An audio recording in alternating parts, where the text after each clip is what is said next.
Part 2. Kenapa ada permintaan maaf yang berhasil dan ada permintaan maaf yang dicaci maki? Minta maaf pun ada rumusnya. Kenapa minta maaf duluan? Kamu kalah kalau minta maaf duluan. Sudah, lupakan saja. Simpan saja rapat-rapat. Dalam sebuah hubungan, ada kalanya kita harus meminta maaf atas kesalahan yang tidak disengaja. Namun, banyak orang yang menganggap remeh permintaan maaf. Permintaan maaf yang tepat diperlukan karena satu pihak adalah pelaku dan pihak lainnya adalah korban. Jika kita tidak meminta maaf, bukankah akibatnya jelas? Hubungan akan memburuk atau putus dengan sendirinya akibat konflik.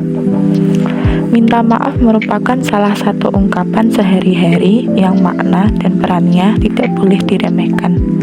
Permintaan maaf saat ini menjadi topik penelitian akademis untuk dibentuk sebagai sebuah teori.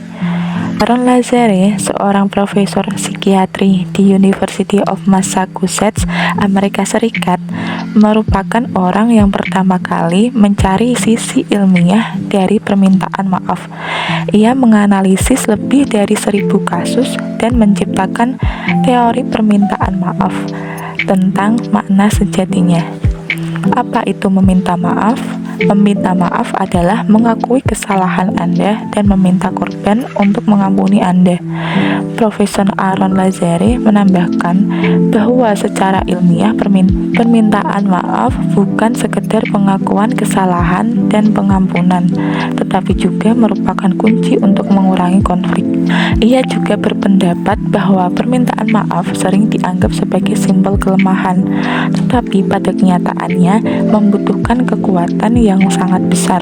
Menurutnya, ada 4 tahapan untuk meminta maaf dengan tulus, yaitu mengakui, menyesali, mengklarifikasi, dan mengganti rugi, yang jika semuanya dijalani dapat memulihkan hubungan interpersonal. Lalu, kata-kata apa yang efektif untuk meminta maaf?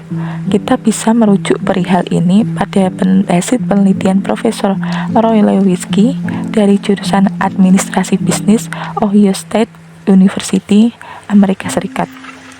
Eksperimennya pada 755 subjek mengungkapkan bahwa permintaan maaf membutuhkan 6 unsur.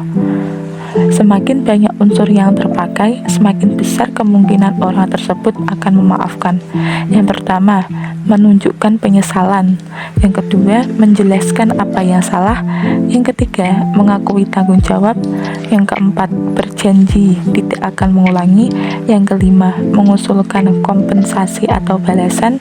Yang keenam, meminta maaf. Di antara keenam hal ini, mengakui tanggung jawab di nomor 3 memperlihatkan efek yang paling besar. Mengakui kesalahan dengan tulus dianggap sangat penting. Efek tertinggi kedua adalah nomor 5, karena orang-orang berharap kompensasi yang nyata.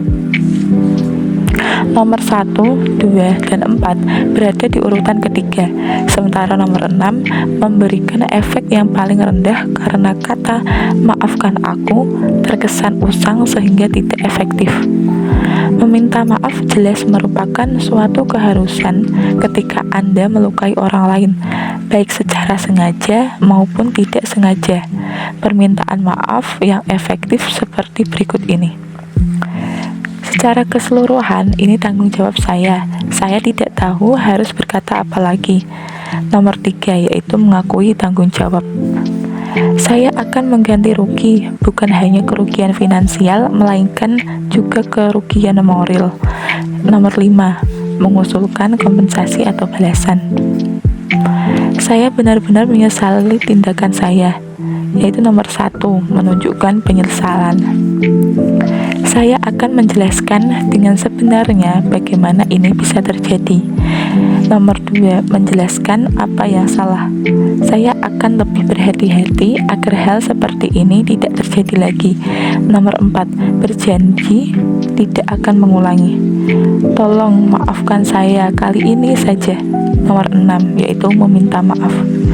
Kita semua pernah berbuat salah dan membuat kesalahan.